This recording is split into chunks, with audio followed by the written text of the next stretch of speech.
Nyai sarikit si pedang hangit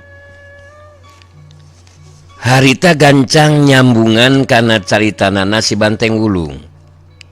Hei Banteng Wulung, si buta terong, guru aing eyang parasu eueuh ti dituna make kudu minta ampun ka Sirawing sagarupa. Sakumaha hebatna ilmu Sirawing moal mampu ngimbangan kekuatan ilmu na eyang parasu mah. Maneh ngimpi sia Banteng Wulung. Ngabayangkeun Sirawing bakal mampu ngukuran kekuatan ilmu na eyang parasu guru aing.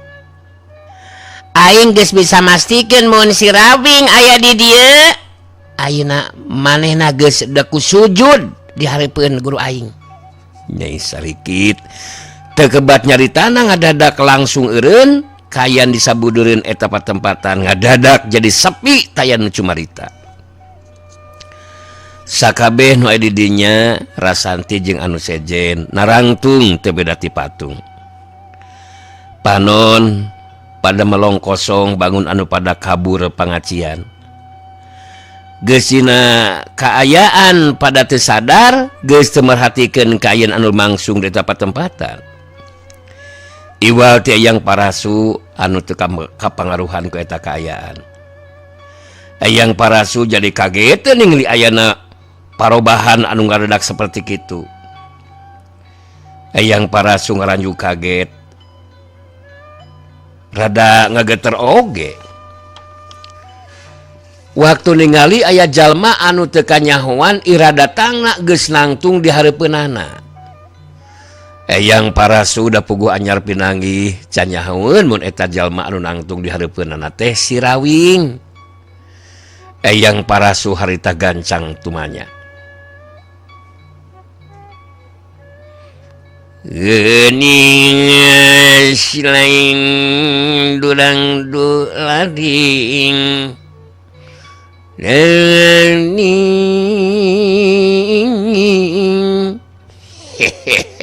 sa Andika deka nyahoan datang na ujug-ujug aya di hareupeun deui kumaha. Tadi apanan hayang panggil kuring eyang parasu tadi. Saha dirinya? Kuring Sirawing nu dihareupeun aya di dieu teh. Ayeuna kuring geus aya di dieu ieu ngageter di hate eyang parasu ningali sikap Sirawing anu tenang kitu deui dina mere jawabanana. Tapi kakaget eyang parasu ngan sakedeung. Ngarasa boga angkeuhan mibana kakuatan ilmu anu hebat harita nyarita deui.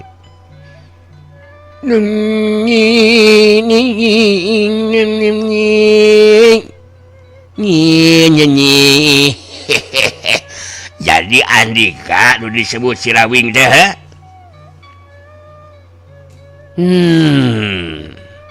Nyata Andika bisa datang ka hareupeun kula geuning ngarawing. Geus lila sabenerna mah kula hayang adu pangarti ngajajal pangabisa Andika Rawing. Jadi kabeneran Andika aya datang ngandung harti Andika kudu ijen wawasen jeung diri kula. Tenang heula yang parasu, tunggu-tunggu suah. Papanan panggege urang teh kakara ayeuna.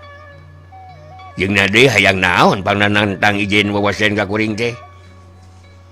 Keukeun rek ngabela murid anu salah yang parasu teh. Aduh, ampun. Mangka hade jung nangtung sing wawuh ka kujur. Ajeg cenget ka pangadeg nangtung kujur raga jeung rupa yang parasu teh dina wujud manusia. Apanan kangaranan manusia mah boga budi pamilih. Bisa milih mana anu hade, mana anu goreng. Anu mata geus meujeun namun hayang parasu kageuing pikir kahudang kasadaran. Apanan aya pepelingna eling-eling mangka eling rumingkang di bumi alam. Dharma wawayangan wae anak kasasarnya lampah nafsu anu mata kaduhung badan anu katempuhan anu mata kayang parasu kudu bisa ngendalikeun diri. Urang pada sarua magelaran di pawadangan teh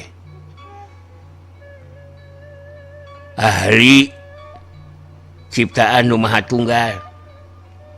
Kabuktian tunggalna ayana pangawasa ti anu maha kawasa anu aya dina diri kuring jeung anjeun anu sakujur ieu badan jeung eusi alam teh aya dina murah asihna anu nyipta warga jagat anu nyangking papasten. Apaan gitu yang parasu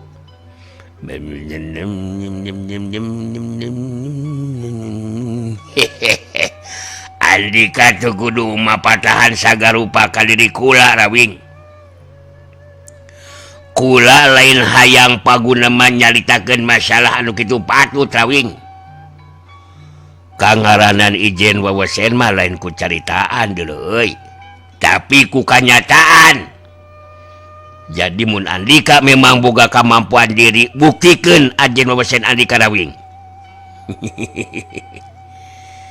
Jadi keur eyang parasu mah kitu anu jadi ukuran teh nya. Duh, ampun. Apanan eyang parasu seperti itu mah kuring ge teu bisa majar kumaha. Hartina budi pamilih anjeun keur kalimpudan ku nafsu nu anu kadituna mata kaduhung. Dah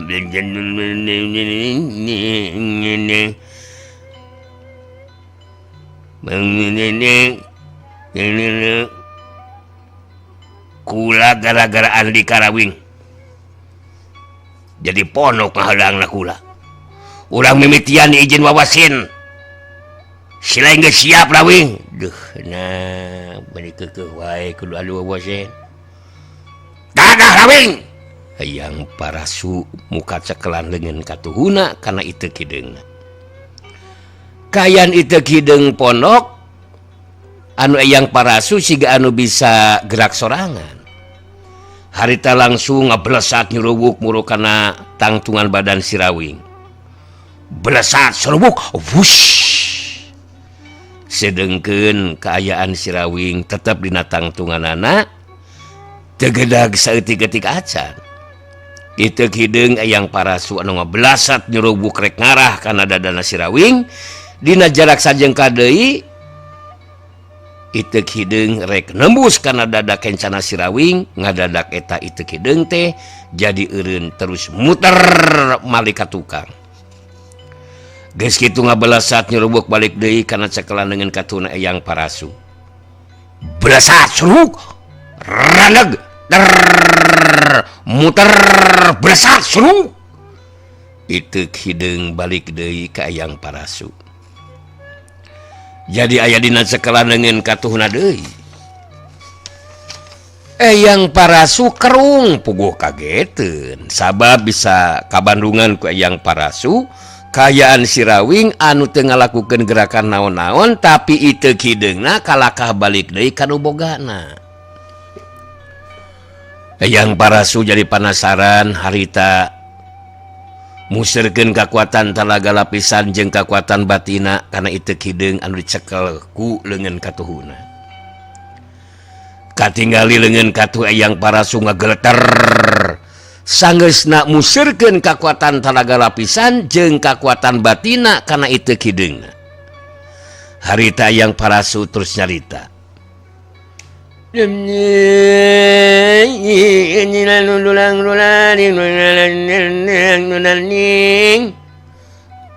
Ngahalangna pondok da keur urang konsentrasi ye. Urang teruskeun izin wawasen rawing. Tada senjata kula. Itu pesat nyawa. Heyang! Eyang parasu ngagerakeun leungeun katuhuna. Itu kideungna ngaplasat ye leuwih cepet tibatan tadi nyurubuk muru kana tangtungan badan si rawing. berasa seruk wush. Sirawing musyrikeun perhatian anak kalebah itek hideung anu ngabelasat maju nyurugu. Dina jarak salengkah deui ti tempat nangtungna samemeh itek hideung tapi kana sasaran harita Sirawing ngangkat leun katuhuna ka luhur bari tetep musyrikeun perhatian anak kalebah itek hideung teh. Kajadian saterusna ngagetkeun Eyang Parasu. Sabab itek hideung senjata anelanana nu disebut itek pecat nyawa teh ngabeletok potong jadi 2 bagian. Saterusna lagragan kana taneuh teu mampu nahan getaran kakuatan anu kaluar tina leungeun katuna Sirawing.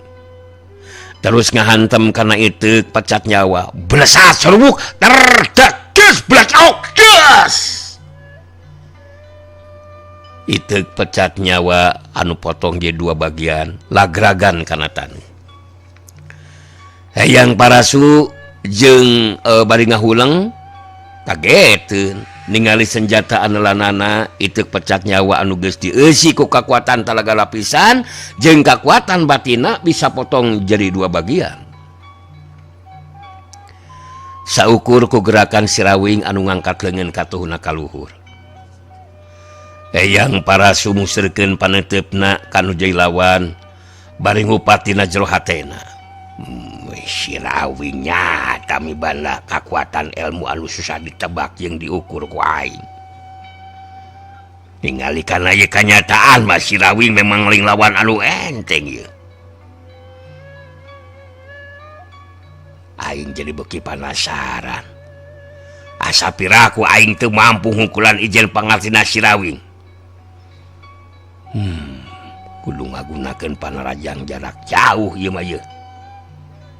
Ngagunakeun kakuatan lodar saketi sigana mah ieu. Eyang Parasu nangtukeun sikapna pikeun neruskeun tarungna ngagunakeun kakuatan jarak jauh anu ngandung kakuatan ilmu lodar saketi. Bari musyrikeun paneupna kanu jai lawan harita Eyang Parasu terus nyarita.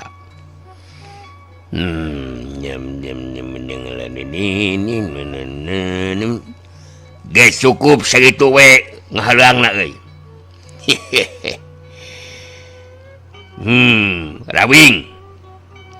Andika tetela mampu ngungkulan itek pecat nyawa senjata kula. Tapi andika kudu ngarti Rawing. Ieu ijen wawasen masih lumangsung Rawing. Kula masih kene boga wawasen anu sejena. Ku diri kula bakal dipastikan mampu moal andika gimanana. Ya ari kuring maabanan. Kadi kumaha karep jeung kayang Eyang Parasu we. Anu penting mah kuring boga tekad hayang nontet hayang nandasa ka sasama gitu. Ulang teruskeun ijen wawasen Rawing. Tadah siap panarajang jarak jauh ti diri kula. Dina kakuatan lodra saketi roboh andika. Eyang Parasu ngagerakeun sapasang leungeunna ngalakukeun panarajang jarak jauh dina kakuatan ilmu lodar saketi. Geteran kakuatan anu jadi gulungan angin harita nyuruwuk murukana tangtungan badan anu jelawan. Sedengkeun Sirawing harita teu ngalakukeun gerakan naon. Ngajanteng nangtung dina tempatna. Syuruwuk wush. Datang gulungan kakuatan panarajang jarak jauh lodra saketi rek ngahantem tangtungan badan Sirawing. Tapi dina jarak sajengkal deui tina badana Sirawing ngadada kakuatan panarajang jarak jauh jadi ilang musna daya gempurna. Sirawing ngajanteng nangtung teu ingkah ti tempatna. Eyang Parasu kerung bari ngahulang diwe. Beuki nambahan kakagetna sabab kakuatan panarajang jarak jauhna tetela teu bisa tepi kana sasaran anu dituju. Hayang Parasu rada ngageter oge hatena. Tapi kajulung ku rasa penasaran harita Hayang Parasu nangtukeun sikapna pikeun ngagunakeun di jarak jauhna ngagunakeun kakuatan ilmu lodar saketi dibarengan ku kakuatan talaga lapisan jeung kakuatan batin sapinuhna. Bari musirkeun perhatian kanu jilawan. Harita Hayang Parasu ngomong dina jero hatena. Aduh. Kakuatan ilmu Sirawing memang hese ditebakna. Kakuatan panarajang jarak jauh ilmu roda saketi. Bangun anu henteu bisa tapi karena sasaran. Aing kudu ngagunakeun kakuatan pinuh namun kaya kieu.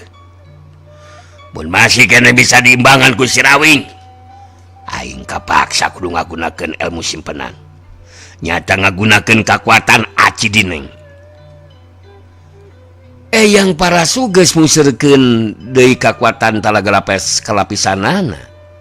Kitu deui kakuatan batina. Mangsa ngagunakeun kakuatan panarajang jarak jauh ilmu roda saketi anu diharapkeun mampu ngungkulan kakuatan ilmu Sirawing.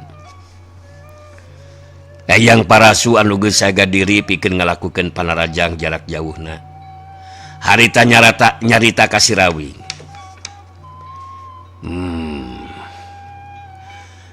Aing moal ngahaleang heula keur talung mah. Rawing. Nah. Siksa atuh make jeung kudu ngahaleang siaga rupa. Ngeunah henteu kadengena. Kurang ajar. Heueuh dinya make jeung ngahaleang siaga rupa naon si penyanyi dinya teh. Geus teu ngahaleang da palas kumaha oge. Hei, untuk kamana karep sia ngobong teh. Andi kami bana kakuatan ilmu lu cukup hebat. Tapi diri kula masih kena sanggup tur mampu pikeun neruskeun izin wawasen satan Rawing. Urang teruskeun ieu izin wawasen Rawing. Teu pikeun kapungkasanana sia.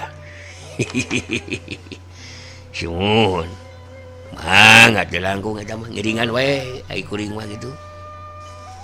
Sok ngiringan we yang Parasu aku masaena. Apa dari kuring masa kadare kayunkeun kana karep jeung kahayang anjeun. Ngeunaan pungkasana mah kari kumaha anu ngresakeunana we. Ari kuring mah teu hayang temung hayang Parasu. Ulah bakal maju narajang deui dina kakuatan jarak jauh Rawing. Sungguh mangga teu langkung. Dadah ku Andika kakuatan ilmu lodra saketi roboh Andika Rawing. Hayang! Hayang Parasu ngalakukeun di panarajang jarak jauhna dina ilmu lodra saketi dibarengan ku kakuatan anu sapinuhna. Saukawuk geteran kakuatan anu jadi gulungan angin. Panarajang jarak jauh harita nyuruwuk muru kana tangtungan badan lawan. Si Rawing masih tetap ngajanteng nangtung di tempatna barat sakrat. Waktu gulungan angin panarajang jarak jauh datang reka hantem kana badana. Harita si Rawing ngantarkeun dampaleungeun katuhna kana dada. Geus kitu terus dampaleungeun katuhna digerakkeun lalaunan ka hareup. Kajadian saterusna ngagetkeun Hayang Parasu we sabab geteran kakuatan anu kaluar tina dampaleungeun katuh si Rawing. Nimulkeun kakuatan panarajang jarak jauh ilmu loda saketi nimulkeun sora anu ngabredag sok war bredag gas bantrokan kakuatan ngajadikeun Hayang Parasu ngadalegdeug ka tukang sababaralengka. Hayang Parasu ngahuleung diwe kakuatan panarajang jarak jauh ilmu loda saketi tetela bisa diimbangan ku si Rawing. Bari musirkeun perhatianana kanu jilawan haita Hayang Parasu ngomong deui dina jero hatena. Si Rawing memang hebat, kurang ajar teh. Kakuatan panarajang jarak jauh dina ilmu lodra saketi Tetela bisa diungkulan. Aing bener-bener jadi penasaran ya. Geus eueuh di pilihan mun kaya kieu mah ye. Dina neruskeun ieu tarung kapaksa aing kudu ngagunakeun kakuatan ilmu simpenan.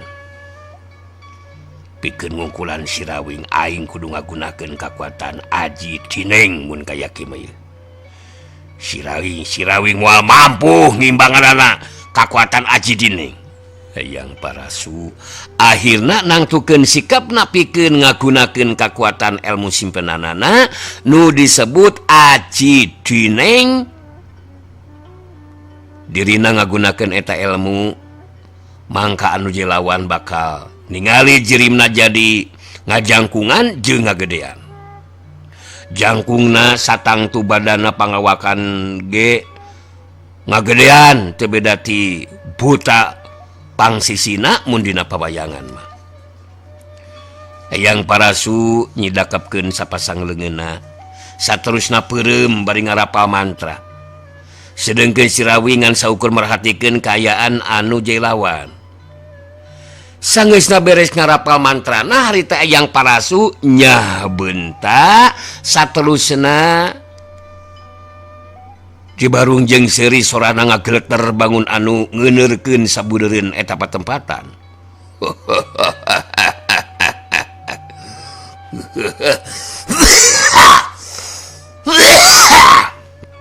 Rawing, kaayaan jirim kula geus robah. Pangaluh kakuatan Aji Dineng anu digunakeun ku deuri kula. Dina kaayaan jirim kula anu satangtung kalapa ngimbangan jeung kaayaan pangawakan anu saking gedena, mangka andika pamohalan bakal mampu ngimbangan kakuatan diri kula Rawing.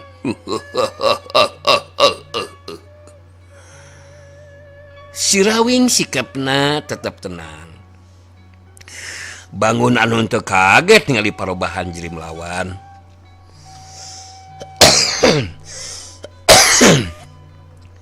Sirawing tanggah bari terus nyarita. Alah nginjem kakuatan nu aya di luareun diri teh apanan eta mah. Sarua jeung teu percaya kakuatan diri atuh Hayang Parasu. Tapi eta mah geus jadi pilihan anjeun. Pek teh teuing. Kuring sakadar ngalaksanakeun kewajiban pikeun ngamela diri. Teu kudu pura-pura tenang sia Rawing.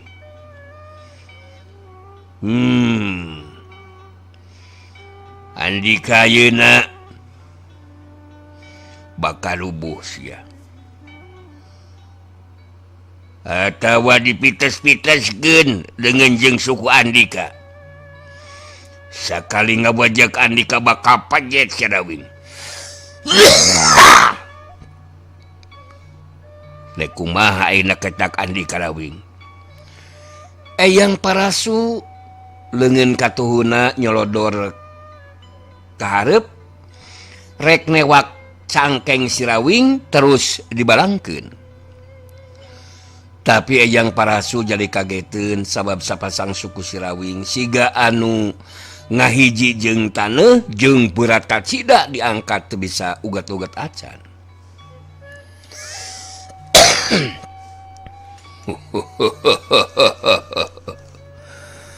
Andika ngajak ngesang ka kula Rawing. Pakuat-kuat tepikeun ka mana Andika bisa nahan kakuatan tenaga kula anu rosa. Teu kaangkat ku leungeun sabelah. Ku leungeun sia Rawing. Dipites-piteskeun sia. Suku jeung leungeun Andika terus dibalangkeun ke tempat anu jauh sia Rawing. Puna angsa diangkat. Sirawing harita dibedol kedua leungeun Hayang Parasu. Tapi kayan Sirawing tetap pageh jeung berat. Hayang Parasu nakar kekuatan tanagana hayang bisa ngabedol Sirawing. Rek diangkat terus dipotong-potongkeun leungeun jeung sukuna, geus kitu terus dibalangkeun. Beunang Sirawing, bedol ku aing sia. Beunang Sirawing. Pageuh jeung berat ngagunakeun ilmu naon andi Karawing sia teh. Bina-bina teuing sia teh. Hayang beunang sia. Kabedol sia. Hayang Parasu udah geregeng ngagunakeun sakabeh kakuatan tanagana. Tapi weleh Sirawing teu bisa kaangkat. Terus-terusan nakar tanagana teu karasa tepikeun ka awakna cibrugu kesang, tapi Sirawing masih tetep teu kaangkat sanajan kudua leungeunna. Kajadian saterusna Hayang Parasu jadi leuseuh tanagana. Ngeureunkeun tindakanana bari ngahega ngatur napasna. Alah. Urang ajar. Andika ngagunakeun kakuatan ilmu naon Sirawing? Alah. Kula tepikeun ka leuseuh beakeun tanaga deuleu sia. Tapi andika masih can bisa kaangkat. Kula dengar di kunaon bisa seperti kieu Rawing. Kuring mah teu ngagunakeun kakuatan inyeuman. Seperti nu dilakukeun ku anjeun Hayang Parasu. Anu ngandalkeun kakuatan ti luareun diri. Padahal apanan? Pangawasa ti anu maha kawasa leuwih kuat tibatan kakuatan di luareun diri aing. Ada ya. Kudu percaya ka diri Hayang Parasu. Sarua jeung teu narima ayana pangawasa, jadi wayahna we mun kakuatanana anu asal ti luareun diri geus teu mampu daya pangawasa, anjeun ge bakal ilang. Kitu wae Hayang Parasu. Halah. Da kitu Hayang Parasu dina kayan sakujur badanna ngageleter harta masih kene sempet nyarita. Yeah. Kunaon sakujur badan kula jadi ngageter kieu Rawing. Aya jadi ngageleter kieu ya. Dikumahakeun aing ya. Bisa kawas kieu Rawing kunaon. Dikumahakeun dari kula Rawing. Kunaon kayan diri kula jadi sabar kieu Rawing. Hayang Parasu ngageter sakujur badana harita eureun saterusna Hayang Parasu jadi terus ngudupruk deku di hareupeun Sirawing dina kayaan leuleus taya tangan pangawasa. Kudupruk Hayang Parasu ngudupruk deku. Leungit kakuatan aji tineng kayaan cirimna jadi pulih deui ka asalna. Hayang Parasu ngarahu dina jero hatena. Sakabeh kakuatan jeung kamampuan dirina geus digunakeun tapi teu mampu ngungkulan Sirawing. Dina kayan deku harita bari semu anu tanggah Hayang Parasu neuteup ka Sirawing betus nyarita. Andi kami bana kakuatan jeung kamampuan anu hebat Rawing. Sakabeh kakuatan ilmu kula geus diketrukeun nyata teu mampu. Teu mampu Rawing ngungkulan dari Andika. Kula rumasa katitip pangarti eleh wawasan ku Andika Rawing. Kuring ke rumasa hebat Hayang Tarasi Hayang Parasu. Ngan geus kudu dikerisageunana we ieu. Dah bungan tekan hayang nandasa kasasama. Hayang Parasu jadi mateni rasa pribadi. Apanan ari mateni atawa maehan rasa sajati nu aya dina diri mah sarua jeung naon teh ngalawanan kersa jeung pangersana nu maha kawasa. Jadi teu kudu kaget mun ayeuna ilang daya pangawasa. Jadi diri kula kudu kumaha Rawi? Sangkan bisa pulih deui daya pangawasa diri kula anu ayeuna leuleus daya tangan pangawasa Rawi. Alah, ibu ka ibuna. Rawing leuleus Rawing. Apanan cara nama kari tekadkeun dina hate dibarengan ku kasadaran bibit kawit gumanarna manusia teh tina murah asina Rohman Rohimna Gusti Nu Maha Suci Allah Subhanahu wa taala. Sumberna hirup anu hirup jeung kahirupan. Apanan geus semejeuna yang parasu teh ngalatih diri pikeun wening panggalih ku cara welas asih ka sasama. Sabab eta pancen utama salaku manusia anu mageran di pawelangan. Lain ngagulung picacapekeun we ieu mah yeuh. Da geus kolot hayang parasu teh. Hayang parasu ngahulang sakedeung. Dina kaayaan kenyung si Kuharti ngeunaan caritaan ti si Rawing anu mangrupa panggeuing pikeun dirina. Yang parasu tungkul jadi kageuing pikirna kahudang kasadaranana ku caritana si Rawing.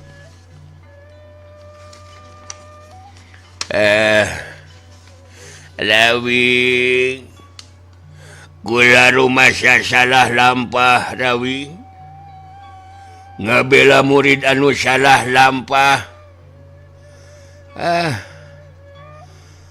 Boga tekad hayang binasa ka sasama. Kula rek janji ka diri nekadkeun dina hate. Geus waktuna diajar ngaweningkeun panggalih. Kula geus moal ngabela di murid nu salah Rawing. Pulihkeun deui tanaga kula Rawing.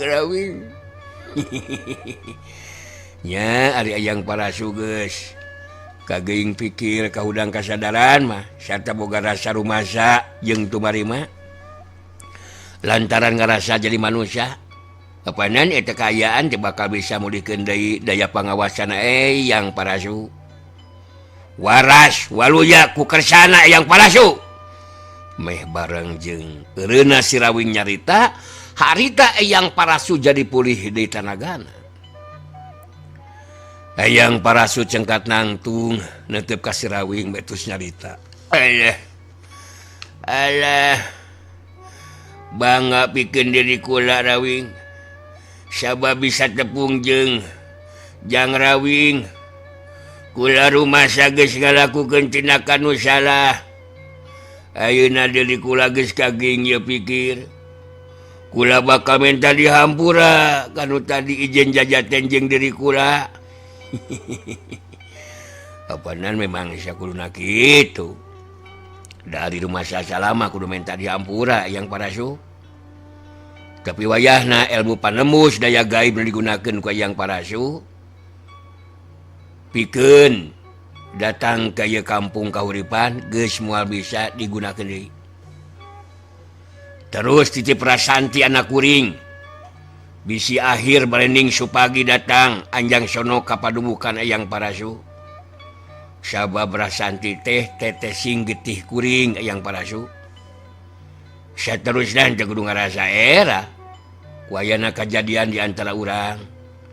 Sabab sakabeh nu aya di dieu moal nyahueun kana kajadian anu tadi lumangsung. Eyang parasu jadi bagi tambah hormat ka si Rawing. Dina jero hatena kudu ngaku kana kayaan si Rawing anu geus tepi kana puncak elmuna. Aduh, caritaan jang Rawing. Geuna Rasanti tangtu bakal dicatet dina ingatan kula jang Rawing. Sakali deui diri kula neda pangampura rumasa gesalah lampah apa dan cukup tapi dia tepung kurang yang parasu ayeuna geus waktuna kuring wage kudu ninggalkeun di patempatan ngan sakolepat meh teu katingali ngajoleratna harita si Rawing ninggalkeun eta patempatan. Si Rawing indit harita sakabeh jalma Rasanti jeung anu sejena jadi arusik deui bari sadar di kasadaranana tapi ngeunaan kajadian lumangsung ijen wewesen si Rawing ngayonan ayang parasu mah eueuh nu nyahoeun kana eta kajadian kituna teh lantaran kabihanana aya dina pangaruh kakuatan elmuna si Rawing. Sedengkeun Nyai Serikit si Pedang Hangit jeung Sarkadun jadi karageteun barang ningali eyang parasu anu jadi guruna datang nyamperkeun ka Rasanti beuki namahan kakagetna waktu ningali eyang parasu nangtung di hareupeun Rasanti terus ngarengkuhkeun awakna nanakeun hormat ka Rasanti.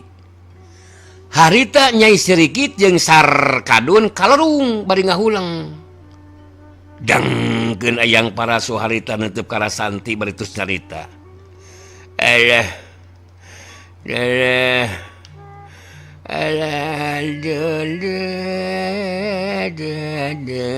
bisa ngarang deui alah ngahalang digarengkeun ya kayaan geus tenang Rasanti lila rek mental di kula rek mental di hampura anu geus ngalakukeun tindakan anu salah sabab ngabela murid kula anu salah lampah ngeunaan kajadian waktu tadi ijen jajaten kula rumasa dibankeun Panaraja bisi rek ngabales kula moal rek kalawan masalah diantara urang teu kudu dipanjangkeun Rasanti sakali deui dari kula minta dihampura khususna ka Rasanti kitu dikasandika jeung si Banteng Wulung. Rasanti ngahulang puguh ngerasa kaget jeung aneh sabab sikap jeung caritan eyang parasu ngadadak je robah seperti kitu.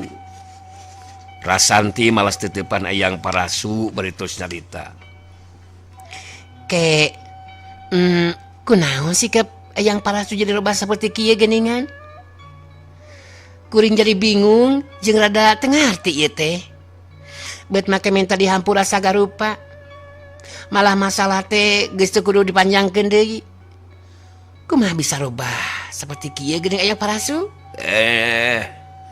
kula jadi kageuing pikir ka hudang kasadaran Rasanti tindakan nu dilakukeun kudu di kula geus salah sabab ngabela jeung ngabantu ka murid di pihak anu salah Rasanti.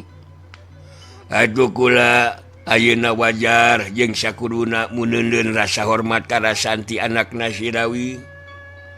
Kula janji moal rek kumaha didatang ka dieu sarta ganggu khususna ka keluarga si Rawing umumna mah ka sakabeh warga pangeusi kampung kahuripan. Hanggap we diantara urang taya masalah naon-naon atuh Rasanti.